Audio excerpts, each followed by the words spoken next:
Hey guys, welcome to another episode of Legacy Speaks. Today I want to talk to you about something that is often overlooked within the therapeutic process from not only a client perspective but from a clinician perspective as well, and that is therapeutic rapport. For me, I find that I cannot move forward with any type of interventions, just therapy in general, without establishing some level of familiarity or comfortability with my client. So I want to talk about how we can establish therapeutic rapport. That way we can be able to move forward within the therapeutic process. But before we dive right in, I need you to hit that subscription button below. That way we can stay up to date on newly released content on a regular basis. So let's dive right in. For me, I let my clients know that before I can even create a treatment plan or start, creating a foundation for how we're going to move forward within our therapeutic process, I need to know what exactly you're dealing with. What are your psychosocial experiences? What are some possible life stressors? And even what are some things that could potentially contribute to the underlying cause of what you're experiencing. Your presenting issues are pretty much the symptoms of what you are dealing with on a day-to-day basis. Some of those things can be conscious or unconscious. Some of those can be suppressed or repressed. But for me, I need to know more about my client before I can even establish some level of rapport. And through motivational interviewing and other types of interventions, I can start peeling back the layers on trying to explore what are the deepest, darkest parts of your mind, body, and spirit. But before I can even do that, I need to make sure that I establish therapeutic rapport. And like I mentioned earlier, therapeutic rapport is the familiarity and the comfortability for me to be able to work with you and for you to work with me as well. Recognizing and understanding that the therapeutic process it requires a level of vulnerability that many people aren't used to dealing with on a day-to-day basis, not even with friends and family. And so before you can even trust me as your therapist or as your clinician, I want to make sure that I create the safest of spaces for you to be able to talk about some of these deep and dark things. And not even deep and dark things, but things that have been bothering you or have been impacting your level of functionality that you're trying to reach. And just speaking for myself, as not only a therapist but also a client as well, I truly do not take therapeutic rapport for granted, because ultimately what you're doing is you're letting that individual know that you trust them with your deepest, darkest secrets, your beliefs that could potentially be deemed as taboo, all of your fears and insecurities. You're literally bearing it all on the table, and you're granting them access to all of these aspects of yourself. So obviously it's very important for you to develop some level of rapport with an individual and feeling comfortable with sharing these things with them. But how do we get to that point? Thank you for asking such a great question. For me, I always read the client's charts first. I work at an agency, and usually the comprehensive assessment is typically done by our admissions department, and they do an amazing job with making sure that they collect as much information as possible. That way we can know how to cater to the needs of the client. I also work in admissions as well at another facility, and by me doing the psychosocial behavioral assessments or just the behavioral assessments as well, I'm able to ask certain questions like, are you suicidal, homicidal? What are some life stressors you're dealing with? What are your presenting problems? What are contributing to your presenting issues and problems? How long have you been dealing with this? Do you have a history of mental illness? Are you currently on medications? There's literally a long list of questions that a client or a patient is typically asked at the intake level. That way, when that individual is assigned to a specific facility or a specific therapist, that the individual who's reading the chart already knows a little bit about the client without even having to talk to them. It gives us a better understanding of how acute they are and to what level and to what degree can we provide the services that are necessary to meet their needs. Now, aside from the assessment, I personally like to make my clients the expert of their lives because they're the ones who spend the most time with themselves, 365 days, 24/7. You know more about yourself than I do. So let me ask you some questions, like, for example, what is your drug of choice? What brought you here? You know, how long have you been experiencing these things? Yes, I'll go through the same questions that they have already had in the admissions process, but tell me about yourself. Tell me who you are. And sometimes I don't even look at the assessment prior to meeting with them one-on-one, only because one, I may not have the time to do it, or two, I don't want to walk in with preconceived notions. By doing this, it gives me a better understanding or an idea of how truthful they are or how willing they are to go through this journey with me. And two, it also gives me a better understanding of their attitude. Are you talkative? How much information are you going to provide me? Are you open? Are you willing? Or are you guarded and closed off? It literally gives me a better understanding of how to conceptualize how to work with this individual. Also, what I find by putting the client in the expert seat, it keeps them extremely engaged along the therapeutic journey. Oftentimes people come into therapy and they have like white coat syndrome, where they're like, just tell me what to do, or I'm just gonna follow your lead, you know. But I'm very egalitarian in nature. I hope I pronounced that right, where I try to make sure that I'm collaborating with them, that this journey is theirs. You tell me how you want to work it, and then I'll find the interventions that work according to your needs. Obviously, sometimes I will take the more dominant role by making sure that they meet their treatment goals.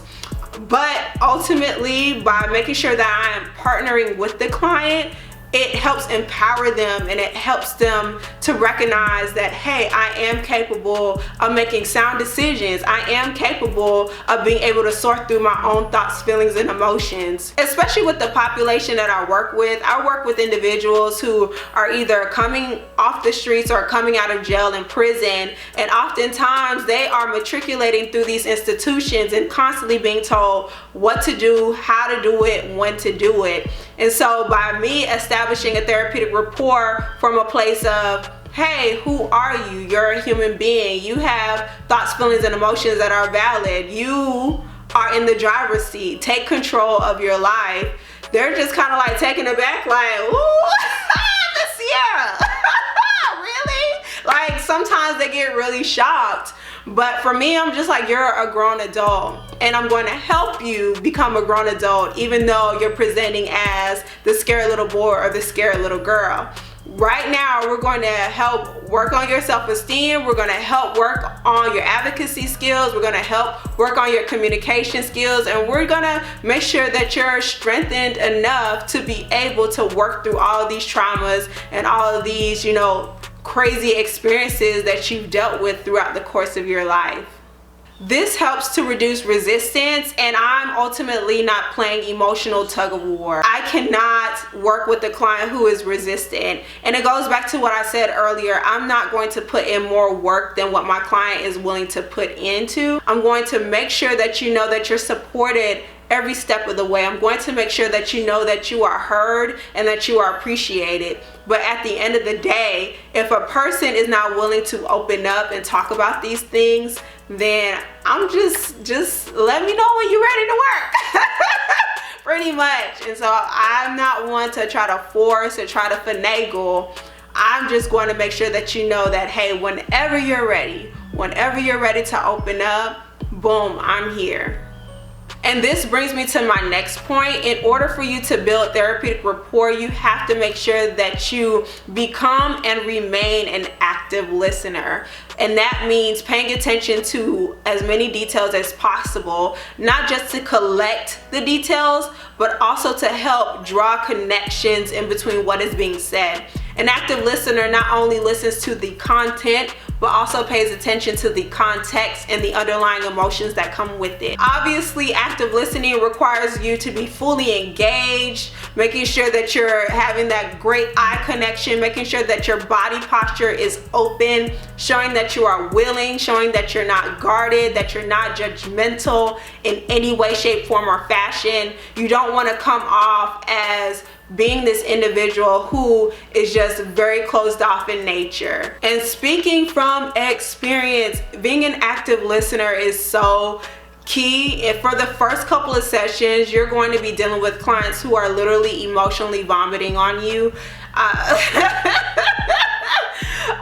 my gosh, all right, I just had like the craziest visualization ever. But just paying attention to even the smallest details. I remember I had a client and he was telling me how he's hopefully trying to turn around and use his experiences to become a peer specialist. He talked about his experiences from a previous treatment facility, and a couple of weeks later we started working on his transition plan.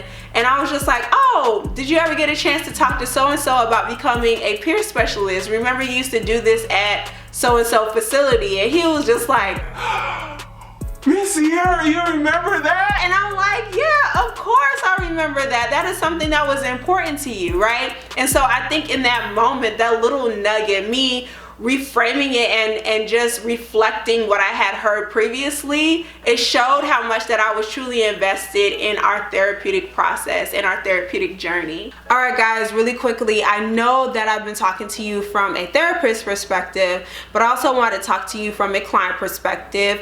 Prior to me seeking therapy, my therapist had a very, very long assessment that I needed to complete online. And then from there, when I met her for the first time, she came in with some additional questions similar to the things that I had mentioned earlier in the video. And I'm just like, whew, I literally just started boohoo crying because I was at my wit's end. And that's why I say that it's very, very important to kind of be mindful of where you're at in your therapeutic journey, because sometimes people are coming in before it gets too much for them, or you have individuals like me who are literally at the brink of just being like, F it. Right? And for me, a huge part of therapeutic rapport is your personality and your attitude. I'm very quirky, I am very goofy, y'all. I like to make little sly jokes, as y'all can see, as y'all have been able to notice throughout our time in YouTube land, right? And so I really appreciate the fact that my therapist just laughs and giggles at my little jokes. You know, I just be like, girl, like, I don't treat her like she's a homie, but I really do treat her like, dang, man, like, we could really rock, you know. And I really appreciate her openness and her willingness to just be on this journey, because I take her everywhere. Y'all know that my mind is all over the place as a human being, but imagine my mind as a client, right? So find what works for you. Not only check in and base your therapeutic rapport off of, you know, how well you guys work with one another, but also check in to see whether or not they're able to handle all of you, okay? All right, guys, as always, I hope this video was helpful for you. Hit the comment section below and let me know, what does it take for you to establish therapeutic rapport with an individual? Don't forget to like, comment, subscribe, and share, and definitely stay connected via Legacy SBKS on everything. Until next time.